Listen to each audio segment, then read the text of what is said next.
ഞാൻ കൊല്ലത്ത് നിന്ന് വരുന്നത്. എൻ്റെ പേര് അനുജ. എനിക്ക് ഏറ്റവും കൂടുതലൊരു പ്രയാസം എന്ന് വെച്ചാൽ വന്നെത്തിയത് തന്നെ എൻ്റെ വീട്ടിൽ എൻ്റെ അച്ഛനും എൻ്റെ അമ്മയുള്ള വീട്ടിൽ തന്നെ ഒരു വീട് 10-13 വർഷത്തോളം.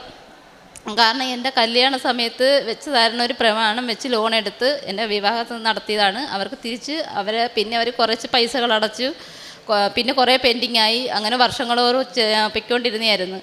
അതിപ്പം ഈ കഴിഞ്ഞ 23 മാർച്ച് സമയത്ത് ആയപ്പോഴേക്കും ജപ്തിയായി, പൂർണ്ണമായും ജപ്തിയായി. 23 ഒരാഴ്ചയ്ക്കുള്ളിൽ അടച്ചില്ല എന്നുണ്ടെങ്കിൽ അതവർ വീട് വിട്ട് ഇറങ്ങണം എന്നായിരുന്നു. എനിക്ക് എന്ത് വേണം ഏത് വേണമെന്ന് അറിയാൻ വയ്യാത്തൊരു ഇതായിപ്പോയി. പക്ഷെ ഞാൻ നേരത്തെ ഇവിടെ എത്തി, എൻ്റെ കൂട്ടുകാരികൾ മുഖേന ഇവിടെ എത്തിയെങ്കിലും ഞാൻ അവരിൽ നിന്നും ഞാൻ ഇവിടെ വന്ന് അമ്മയെ കണ്ട് തൊഴുത് തിരിച്ചു മടങ്ങിയപ്പോൾ ഒരു ഫോട്ടോയും വാങ്ങിച്ചാണ് ഞാൻ തിരിച്ചു മടങ്ങിയത്. എല്ലാ ദിവസവും എനിക്കൊരു താൽക്കാലിക ജോലി ഉണ്ടായിരുന്നില്ല അംഗനവാടിയിൽ. ഞാൻ പോകുമ്പോഴെല്ലാം ഞാൻ മാതാവിനോട് ഓരോ കാര്യങ്ങൾ, ഓരോ സങ്കടങ്ങളും പറഞ്ഞിട്ട് പോകുമ്പോൾ തിരിച്ചെത്തുമ്പോൾ എനിക്കത് സാധിച്ചു തരാറുണ്ട്. ഞാൻ അങ്ങനെ ഇത് കേട്ട ഉടനെ തന്നെ ഞാൻ മാതാവിനോട് പറഞ്ഞു, മാതാവേ, എനിക്ക് വേറെ വഴിയില്ല, എനിക്ക് എത്രയും പെട്ടെന്നും എൻ്റെ അച്ഛനമ്മയും കടത്തിണ്ണയിൽ കിടത്താതെ എനിക്ക് ആ പ്രമാണം തിരിച്ചെടുക്കാനുള്ള ഏതെങ്കിലും ഒരു വഴി കാട്ടിത്തരണേ എന്ന് ഞാൻ പറഞ്ഞത്. പക്ഷേ എന്തായാലും ഞാൻ ഒട്ടും പ്രതീക്ഷിച്ചില്ല. ഒരു ദിവസം ഞാൻ ഇതിനൊക്കെ കിടന്ന സമയത്ത് എനിക്ക് പെട്ടെന്ന് തന്നെ ഒരു രാത്രി ആയപ്പോഴും എനിക്ക് ഇവിടെ വന്ന് ഉടമ്പടി എടുക്കണം എന്നൊരു തോന്നലായിരുന്നു. ഞാനത് എൻ്റെ ഭർത്താവിനോട് ആവശ്യപ്പെട്ടപ്പോൾ ആദ്യം എൻ്റെ ഭർത്താവ് പറഞ്ഞ് പറ്റത്തില്ല, നിനക്ക് ഏതെങ്കിലും കേൾക്കുമ്പോൾ നിനക്ക് അങ്ങോട്ട് പോകണം എന്നൊരു തോന്നലാണ്, ഇപ്പം എങ്ങനെ പോകാൻ പറ്റും, ഇപ്പം നടക്കത്തില്ലല്ലോ എന്നാണ് എൻ്റെ കൂടെ ആവശ്യപ്പെട്ടത്. ഞാൻ പറഞ്ഞു പറ്റത്തില്ല, എനിക്ക് എൻ്റെ ഭർത്താവിന് നിങ്ങളുടെ അടുത്തേ എനിക്ക് പറഞ്ഞു തരാൻ പറ്റത്തുള്ളൂ, നിങ്ങളെ എന്നെ കൊണ്ടുപോകാനുള്ളൂ, വേറെ ആരുമില്ല, എങ്ങനെയെങ്കിലും എന്നെ അവിടെ കൊണ്ടെത്തിക്കണം എന്നാണ് ഞാൻ ആദ്യം പറഞ്ഞത്. പക്ഷേ അന്നേരം എൻ്റെ ഹസ്ബൻഡ് കേട്ട് എൻ്റെ കൂടെ ഇവിടെ വന്ന് ഞങ്ങൾ ഉടമ്പടി എടുത്ത് സമയം ഞാൻ തിരിച്ചു മടങ്ങി. ഉടമ്പടി എടുത്ത് അവിടെ ചെന്ന് ഇവിടെ പറഞ്ഞതുപോലെ തന്നെ ഞാൻ അവിടെ പ്രാർത്ഥനകളും കാര്യങ്ങളും ഫുൾ ടൈമും രാവും പകലും, കാരണം പോകുന്ന സമയത്തും നമ്മളെ പാചകം ചെയ്ത സമയത്തെല്ലാം ഞാൻ മാതാവിനോട് ഓരോന്ന് ആവശ്യപ്പെട്ടുകൊണ്ടിരുന്നു. കാരണം എൻ്റെ അച്ഛനമ്മയും സഹോദരനെയും വഴിയിലാക്കരുത്, എത്രയും പെട്ടെന്ന് എനിക്ക് അവരെ വീട് തിരിച്ചെടുക്കാനുള്ളൊരു വഴി കാട്ടിത്തരണേ എന്ന് മാതാവിനോട് എന്നെ ഫുൾ ടൈമും പ്രാർത്ഥിച്ചുകൊണ്ടിരിക്കുകയായിരുന്നു. അതിൻ്റെ കൂടിപ്പോയ ഒരാഴ്ചയായപ്പം തന്നെ പിറ്റേ ദിവസം ഇറങ്ങണം, ഒരു 12:30 അപ്പം ഇറങ്ങണം എന്ന് പറഞ്ഞിരുന്നു. 12:30 ആയപ്പോഴും എനിക്ക് അങ്ങ് വെപ്രാളം കൂടി. ഞാൻ എന്തോ ചെയ്യും, എനിക്ക് കുറച്ച് പൈസ ഞാൻ പുറത്തൊന്ന് മറിച്ച് കൊടുത്ത് എനിക്ക് മറിക്കാൻ പറ്റുന്നില്ല, എന്ത് ചെയ്യും ഏത് ചെയ്യും. ഞാൻ മാതാവിനോട് മുട്ടിപ്പോയി. എൻ്റെ ഭർത്താവ് ആരുമില്ല വീട്ടിൽ, മക്കളും ആരുമില്ല. പക്ഷെ ഞാൻ ഭയങ്കരമായിട്ട് നിലവിളിച്ച് എനിക്ക് എൻ്റെ അച്ഛനമ്മയെ എനിക്ക് സംരക്ഷിക്കാൻ പറ്റുന്നില്ല. ഞാൻ മാതാവിനെ ഏൽപ്പിക്കുകയാണ്, എന്തെങ്കിലും ഒരു വഴി. നാളെ 12 മണിയാകുമ്പോൾ എൻ്റെ അച്ഛനും അമ്മയും വഴിയിലാവുക, എനിക്ക് വഴിയില്ല, എനിക്ക് മാതാവിനെ കാട്ടിത്തരണേ എന്നൊരു രീതിയായിരുന്നു ഞാൻ മാതാവിനോട് ആവശ്യപ്പെട്ട്. അന്നേരം തന്നെ എന്താണെന്ന് എനിക്കറിയില്ല, പെട്ടെന്ന് തന്നെ ഞാൻ അമ്മ വന്നപ്പോൾ ഞാൻ അങ്ങോട്ട് ഒരു ഉപ്പ് മുഖേന ഞാൻ പറഞ്ഞു, ഞാൻ മാതാവേ, ഞാനിവിടെ വന്ന് സാക്ഷ്യം പറയാം, എനിക്ക് എന്തെങ്കിലും ഒരു തെളിവ് എനിക്ക് കാട്ടിത്തരണേ, എന്തെങ്കിലും ഒരു വഴി കാട്ടിത്തരണേ, സാക്ഷി ഞാനിവിടെ പറഞ്ഞോളാം, ഒരു കാര്യമെങ്കിലും ഞാൻ സാക്ഷി ഇവിടെ ഞാൻ പറയാം എന്നാണ് ഞാൻ ആവശ്യപ്പെട്ട മാതാവിനോട്. പിറ്റേ ദിവസം ഞാൻ കേൾക്കുന്നത് എൻ്റെ സഹോദരൻ്റെ ഭാര്യയുടെ അമ്മ മുഖേന കുറച്ച് പൈസ അടച്ച് അവരൊക്കെയുള്ള സ്വർണ്ണങ്ങൾ കൊണ്ട് പണയം വിൽക്കുകയും ചെയ്ത് ജപ്തി ഒഴിവാക്കി. 9 ലക്ഷം രൂപ അടയ്ക്കണമെന്നായിരുന്നു. അവർ പെട്ടെന്ന് തന്നെ ഒരു 1.25 ലക്ഷം രൂപ അടച്ച് ജപ്തി ഒഴിവാക്കി. പിന്നെ കുറച്ച് ഡേറ്റ് ഇട്ട് തന്നു, ബാക്കി 7 ലക്ഷം രൂപ ബാക്കിയുള്ളത് 7 ചില്ലറ അടയ്ക്കണം, ഇത്ര ഡേറ്റിനുള്ളിൽ അടയ്ക്കണം എന്ന് പറഞ്ഞു, അല്ലെങ്കിൽ വീണ്ടും ജപ്തിയായി അവർ ഇറങ്ങേണ്ടി വരും എന്നുള്ളൊരു പറഞ്ഞിരുന്നെങ്കിലും ഒന്നും വഴിയില്ലായിരുന്നു. പക്ഷെ ജപ്തി ഒഴിവായി ഡേറ്റ് കിട്ടിയെന്നേ ഉള്ളൂ. എന്തോ ചെയ്യണം. എന്നിട്ട് മാതാവിനോട് ഞാൻ വീണ്ടും ആവശ്യപ്പെട്ട്, ഈ 9 ലക്ഷം എന്നുള്ളത് മാതാവ് എങ്ങനെയെങ്കിലും മാക്സിമം ഒന്ന് കുറച്ച് കിട്ടണം, എൻ്റെ അച്ഛനും അമ്മയ്ക്കും കൊടുക്കാൻ പറ്റുന്നില്ല, എൻ്റെ സഹോദരനും കൊടുക്കാൻ പറ്റുന്നില്ല, മാതാവ് എങ്ങനെയെങ്കിലും എനിക്കൊരു വഴി ഒരുക്കി തരണേ എന്ന് പ്രാർത്ഥിച്ച്. അന്നേരം ഞാൻ അമ്മയോടും കൊടുത്ത സമയത്ത് ഞാൻ ഉപ്പ് കൊടുത്തിട്ട് ഞാൻ പറഞ്ഞു, അമ്മ ഒരു കാര്യം ചെയ്യുന്നത്, ഇത് കൊണ്ടുപോയി ബാങ്കിൽ പോകും, അമ്മയുടെ കൈ പിടിച്ചിരുന്നാൽ മതി, വേറെ ഒന്നും പറഞ്ഞു, മാതാവിനോട് വിളിച്ചാൽ മതി എന്ന് പറഞ്ഞിരുന്നു. അങ്ങനെ മാതാവിനവിടെ ചെന്ന് ബാങ്കിൽ ചെന്ന് ഇന്ന് സംസാരിക്കുകയും തിരിച്ച് വന്നപ്പോൾ ഞാൻ വീണ്ടും വിളിച്ചു, എന്തുവായി എന്ന് ചോദിച്ചപ്പോൾ പറഞ്ഞു, 9 ലക്ഷം എന്നുള്ളത് മോളെ 6 ലക്ഷം രൂപയാക്കി തീർത്തിട്ടുണ്ട് എന്ന് പറഞ്ഞു. ആ 6 ലക്ഷം രൂപയും ഞാൻ ബാക്കി ഇനി എങ്ങനെ അടയ്ക്കും, എനിക്കറിയില്ല മോളെ, എന്താ വഴിയെന്ന്. അവസാനം വീണ്ടും തന്നെ എൻ്റെ സഹോദരൻ്റെ അമ്മായിയമ്മ മുഖേന പൈസ മറിക്കുകയും പലിശയ്ക്ക് പുറത്തുനിന്ന് എടുക്കുകയും ചെയ്ത് അവർ 4 ലക്ഷം രൂപ കൊണ്ടുവന്നു. പിന്നെ 2 ലക്ഷം രൂപയുടെ കാര്യം കൂടെ പറഞ്ഞു. അതെന്തായാലും ഞങ്ങൾ വീട്ടിൽ ഞങ്ങൾ കൊച്ചനെ തന്നെ കൊടുത്ത് അതെന്തായാലും പ്രമാണം അടച്ച് 6 ലക്ഷം രൂപ ബാങ്കിൽ അടച്ച് ആ പ്രമാണം തിരിച്ചെടുക്കാൻ കഴിഞ്ഞു. അതെന്ന് ആദ്യത്തെ എൻ്റെ ഒന്നാമത്തെ സാക്ഷ്യം. അന്നേരം തന്നെ ഞാൻ മാതാവിനോടും എത്ര പറഞ്ഞിട്ടും മരണം വരെ ഞാൻ നന്ദി പറഞ്ഞിട്ടും തീരുന്നില്ല എനിക്ക്. കാരണം എന്ത് വേണം എങ്ങനെ വേണമെന്ന് അറിയാൻ പറ്റുന്നത്. അന്നേരം എൻ്റെ മാതാവ് ഞാൻ പറയുന്നതെല്ലാം സാധിച്ച് എന്നെ കൈത്താങ്ങായി നിർത്തി എന്നുള്ളൊരിതായിരുന്നു. പക്ഷെ എനിക്ക് ഞാൻ ആരോടും പറയാതെ എന്തോ വേണമെന്ന് അറിയാൻ വയ്യത് എൻ്റെ അടുത്ത കൂട്ടുകാരോടുകളെല്ലാം പറഞ്ഞപ്പോൾ അവർക്കും ഭയങ്കര ഒരു അത്ഭുതമായി തീർന്നത്. രണ്ടാമത്തേന്ന് പറയുന്നത് എൻ്റെ ഭർത്താവിൻ്റെ അസുഖമായിരുന്നു. കാരണം വയറുവേദന, ഡെയിലി വേദനയും നടുവേദനയും ഈ അരിസസിൻ്റെ അസുഖവും ഉണ്ടായിരുന്നു. എന്ന് വെച്ചാൽ ജോലിക്ക് പോകാൻ പറ്റാത്ത രീതിയിൽ ഇരിക്കാനോ അല്ലെങ്കിൽ ഒന്ന് കിടക്കാനോ ഒന്നും പറ്റാത്ത, ഒരു ബാത്റൂമിൽ പോലും പോകാൻ പറ്റാത്തൊരവസ്ഥയിലായിരുന്നു എൻ്റെ ഭർത്താവ് നിന്നത്. എൻ്റെ ഭർത്താവ് എന്നോടൊപ്പം തന്നെ എന്നെക്കാട്ടിയും ഇതറിഞ്ഞ ദിവസങ്ങളോളം എന്നെക്കാട്ടിയും കൂടുതലും ഞാൻ പിന്നെയും ഇച്ചിരി സമയം കാണും. കാരണം എൻ്റെ ജോലി ഒതുക്കിയിട്ട് ചെയ്യാം എന്നുള്ള രീതിയിൽ നിൽക്കുന്ന ഒരാളാണ് ഞാൻ. പക്ഷേ എൻ്റെ ഭർത്താവ് അതല്ല, രാവിലെ 5:30 ആകുമ്പോൾ മുതൽ തുടങ്ങും. കറക്റ്റ് 5:30 ആകുമ്പോൾ എണീറ്റ് കുളിച്ച് വൃത്തിയായി മാതാവിന് മുന്നിൽ ഇരുന്ന് പ്രാർത്ഥനയാണ്. അന്നേരം ഞാനിത് പ്രാർത്ഥിച്ച് ഓടി വന്ന് ഇവിടുന്ന് കിട്ടിയ ഉടമ്പടിയിൽ നിന്ന് കിട്ടിയ എനിക്ക് തൈലവും ഉപ്പും എൻ്റെ ഭർത്താവിന് കൊടുത്ത് തൈലവും തേച്ചതിന് ശേഷം 3 ദിവസം ആയതേ ഉള്ളൂ.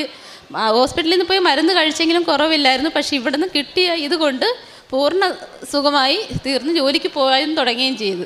മൂന്നാമത്തെ കാര്യം എന്ന് പറയുന്നത്, എനിക്കും ഈ ഒരു ജോലി ആവശ്യമായിരുന്നു. എൻ്റെ കുഞ്ഞുങ്ങളെ സംരക്ഷിക്കണം, എനിക്കൊരു ജോലിക്ക് പോകണം, അത് ജോലി വേണം. ഞങ്ങളുടെ കുടുംബം മുമ്പോട്ട് പോകാൻ പറ്റുന്നില്ല.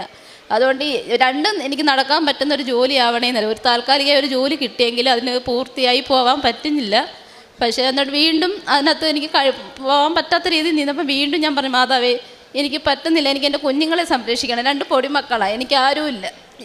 ഞാനും എൻ്റെ ഭർത്താവും ജോലിക്ക് പോയാൽ എൻ്റെ കുഞ്ഞുങ്ങളെ കാക്കാൻ ആരുമില്ല.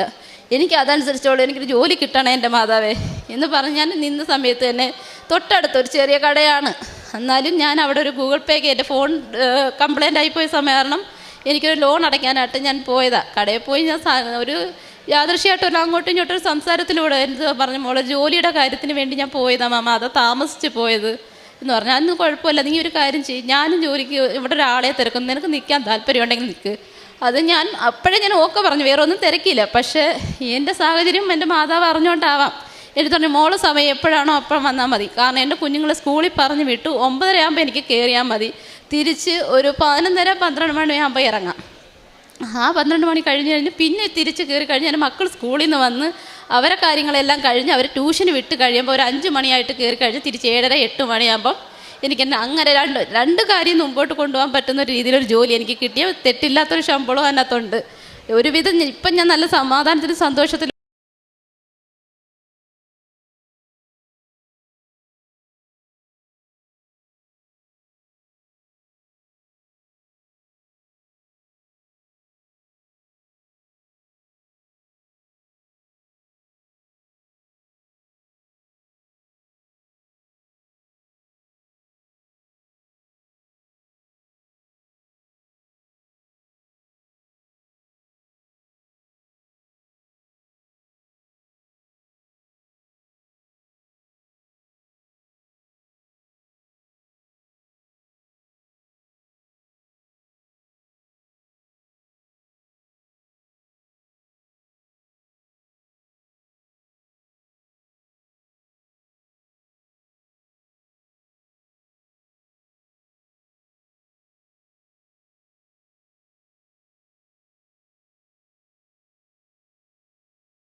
എനിക്ക് എന്നെ അവർക്ക് കാണണം എന്നാണ് അവർ എൻ്റെ അടുത്ത് പറഞ്ഞത്. പക്ഷെ ഞാൻ എൻ്റെ ഭർത്താവിനോട് ഇതൊരു പറഞ്ഞിട്ടില്ല കാര്യം.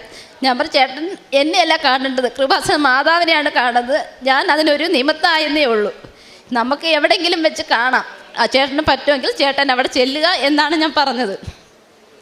ചേട്ടൻ അത്രയ്ക്കും എന്താ പറയുക, മോളെ എവിടെയെങ്കിലും കിട്ടുവാണെങ്കിൽ നീ എന്നെ അറിയിക്കും. ഞാൻ പറഞ്ഞു, എനിക്ക് അറിയാം ചേട്ടൻ, ആദ്യം അവിടെ ചെല്ലും, നമുക്ക് ചിലപ്പോൾ അവിടെ വെച്ചായിരിക്കും കാണാൻ പറ്റും, ഈ കൂട്ടത്തിലുണ്ടോ എന്ന് എനിക്കറിയത്തില്ല. അതുപോലെ ഞാൻ പെട്ടെന്ന് ഇവിടെ വരാൻ കാര്യം, ഞങ്ങൾ 2 ദിവസമായി ഞാൻ അടുത്തൊരു പള്ളിയിൽ ഇതെടുക്ക് പോവും, അവിടെ ഇതെടുക്കൊരു മാതാവിനെയാണ്, മാതാവല്ല നമ്മൾ പിതാവ്, അന്തോണിസ് പിതാവ് എന്ന് പറയും, പിതാവിനോട് ഇതെടുക്ക് ഒരുപാട് സങ്കടങ്ങൾ ചെന്ന് ഞാൻ കെട്ടിപ്പിടിച്ചിരുന്ന് കരഞ്ഞപ്പോൾ ഞാനൊന്ന് മനസ്സുകൊണ്ട് ഞാൻ മാതാവിനടുത്ത് പറഞ്ഞു, മാതാവിനെ അവിടെ ഇരിപ്പുണ്ട്, മാതാവേ എനിക്കിത്രയും സങ്കടം സഹിക്കാൻ പറ്റുന്നില്ല, എന്നെ ഒന്ന് ചേർത്ത് പിടിച്ചിരുന്നെങ്കിൽ, അല്ലെങ്കിൽ എന്നെ ഒന്ന് കെട്ടിപ്പിടിച്ച് ഒന്ന് സമാധാനം കണ്ടെത്തിയാൽ മതി, എനിക്കൊരു നെല്ലാട്ടെങ്കിലും ഒന്ന് കാണിച്ച് തരണേന്ന് ഞാൻ പ്രാർത്ഥിച്ചു. പക്ഷേ രാത്രിയായപ്പം നല്ല വ്യക്തമായി ഈശോയും മാതാവും ആയിരിക്കും എനിക്ക് ഒരുമിച്ച് വന്ന് എന്നെ ചേർത്ത് കെട്ടിപ്പിടിച്ച്, ഞാൻ നെഞ്ചത്ത് ഒരുപാട് നേരം കിടന്നുറങ്ങി, ആ നെഞ്ചത്ത് ചേർന്നിരിക്കാൻ പറ്റിയെന്നുള്ളൊരു സാക്ഷ്യം എനിക്ക് അന്നേരം തൊട്ട് എനിക്ക് ഇവിടെ വന്ന് സാക്ഷ്യം പറയണം. സാക്ഷ്യം മെനഞ്ഞാന്നാണ് ഇത് സംഭവിക്കുന്നത്. ഈ സാക്ഷ്യം ഞാൻ ആദ്യം ഉടമ്പടി എടുത്ത് കഴിഞ്ഞ്, രണ്ടാമത്തെ വന്ന് പുതുക്കിയും കഴിഞ്ഞ്, അന്ന് ഇവിടെ സാക്ഷ്യം പറയാൻ പറ്റിയില്ല. പക്ഷേ ഇപ്പം ഞാൻ വന്നത്, എനിക്ക് ഇന്നലത്തോടെ ഞാൻ ഈ സ്വപ്നം കണ്ടെന്നെ ചേർത്ത് എൻ്റെ മാതാവ് എന്നെ ഉറക്കത്തിൽ വന്ന് കെട്ടിപ്പിടിച്ചതന്നെ ഞാൻ ഇരുന്നത്, കുറേ നേരം ഞാൻ നെഞ്ചത്ത് ചാഞ്ഞിരുന്നു. അതിനുശേഷമാണ് എനിക്കിവിടെ ഇന്നലെ പെട്ടെന്ന് എനിക്കിവിടെ വരണം എന്നൊരു തോന്നലുണ്ടായി. ഞാൻ എൻ്റെ ഭർത്താവിനെ ആവശ്യപ്പെട്ട്, ഞാൻ എൻ്റെ ഭർത്താവും എൻ്റെ മക്കളുമായിട്ട് ഞാൻ ഇവിടെ എത്തിയത്. ഇവിടെ വന്ന് ഞാൻ മാതാവിനോട് ഇത്രയും നന്ദി പറയുന്നത്, ഇനിയും കുറച്ച് കാര്യങ്ങളുണ്ട്, അതെൻ്റെ മാതാവ് എനിക്ക് സാധിച്ചു തരും. ഞാൻ വിശ്വസിക്കുന്നില്ല, പൂർണ്ണമായും ഞാൻ അതിനകത്ത് ഉൾക്കൊള്ളുന്നുണ്ട്. സങ്കീർത്തനം 57:1 വിനാശത്തിൻ്റെ കൊടുങ്കാറ്റ് കടന്നു പോകുവോളം ഞാൻ അങ്ങയുടെ ചിറകിൻ കീഴിൽ ശരണം പ്രാപിക്കുന്നു. ഇവിടെ അനുജ പറഞ്ഞത്, ഒരു ജപ്തിയുടെ വക്കിൽ നിൽക്കുന്ന സമയത്താണ് ഇവിടെ എത്തുന്നത്. അത് ജപ്തിയുടെ ഡേറ്റ് ഇട്ടു, സമയവും പറഞ്ഞു, പിറ്റേ ദിവസം ഇറങ്ങിക്കൊടുക്കണം. അമ്മയും അപ്പനുമായിട്ട് കടത്തണയിൽ കിടക്കേണ്ട ഒരു അവസ്ഥ വരുമല്ലോ എന്നുള്ളൊരു സങ്കടമായിരുന്നു. അപ്പോൾ ഒരു കാര്യം അനുജയ്ക്ക് ഉറപ്പുണ്ട്, അമ്മ വഴി പ്രാർത്ഥിച്ചാൽ കാര്യം നടക്കും. അനുജ പറഞ്ഞു, ഞാൻ സാക്ഷ്യം പറയാം. ആ ഒരു ഉറപ്പിൽ ഉടമ്പടി എടുത്തു. പിന്നീട് അങ്ങോട്ട് സംഭവിക്കുന്നത്, അമ്മയുടെ ഇടപെടൽ മൂലം ഇവരുടെ കടഭാരം ചുരുക്കി കൊടുക്കുന്നു. പിന്നീട് അത് വീടുവാനുള്ള വഴി കാണിച്ചു കൊടുക്കുന്നു. ഇപ്പോൾ അവരുടെ വീട് നഷ്ടപ്പെട്ടില്ല, ഇവർക്ക് സ്വന്തമായ ആ വീടുണ്ട്. കൂടാതെ അത് മുന്നേറുവാനുള്ള വഴികളെല്ലാം സെറ്റായി മാതാവ് നൽകിയിട്ടുണ്ട്. ജോലിയെക്കുറിച്ച് പറയുമ്പോഴും എങ്ങനെയാണോ ജോലിക്ക് പോകാൻ കഴിയുന്നത്, അതേ രീതിയിൽ ആ സമയം അമ്മ ക്രമീകരിച്ചു കൊടുക്കുകയാണ്. ഹസ്ബൻഡിൻ്റെ വിശ്വാസ വളർച്ചയ്ക്ക് പറയുന്നത്, 2 മാസമെങ്കിലും ഡോക്ടർ മരുന്ന് കഴിക്കണമെന്ന് പറയുന്നതൊക്കെ മരുന്ന് കഴിച്ചിട്ടും കുറവില്ലാതിരിക്കുന്ന സമയത്തും ഉടമ്പടി തൈലം വെച്ച് പ്രാർത്ഥിച്ചപ്പോൾ 3 ദിവസം കൊണ്ട് സൗഖ്യമുണ്ടാകുന്നു. സമയച്ചുരുക്കം സംഭവിക്കുകയാണ്. നമ്മുടെ ജീവിതത്തിൽ കൊടുങ്കാറ്റ് പോലെ പ്രശ്നങ്ങൾ വരുമ്പോഴും അമ്മയിൽ ആശ്രയിക്കുമ്പോൾ നമ്മളതൊക്കെ അതിജീവിക്കുകയാണ്. കർത്താവിൻ്റെ വചനം പാലിക്കാമെന്നുള്ള നമ്മുടെ ഉറപ്പും അതേപോലെ തന്നെ അമ്മയുടെ സഹായവും, ഇതാണ് നമ്മുടെ ഉടമ്പടി പെട്ടെന്ന് നടക്കുവാനായിട്ട് പ്രാവർത്തികമാക്കുവാൻ സഹായിക്കുന്നത്. പരിശുദ്ധ അമ്മയിലൂടെ നൽകിയ അനുഗ്രഹങ്ങൾക്ക് കൈയടിച്ച് ദൈവത്തെ മഹത്വപ്പെടുത്താം. യേശുവേ നന്ദി, യേശുവേ സ്തോത്രം, യേശുവേ ആരാധന. അത്യപൂർവ ദൈവാനുഭവങ്ങൾ ഇനി നിങ്ങൾക്കും സ്വന്തം. ഈ യൂട്യൂബ് ചാനൽ ഇതുവരെ സബ്സ്ക്രൈബ് ചെയ്തിട്ടില്ലെങ്കിൽ ഇപ്പോൾ തന്നെ സബ്സ്ക്രൈബ് ചെയ്യുക. ഈ വീഡിയോ ഇപ്പോൾ തന്നെ നിങ്ങളുടെ സുഹൃത്തുക്കൾക്ക് ഷെയർ ചെയ്തുകൊണ്ട് കർത്താവിൻ്റെ പ്രേക്ഷിതരാകുക.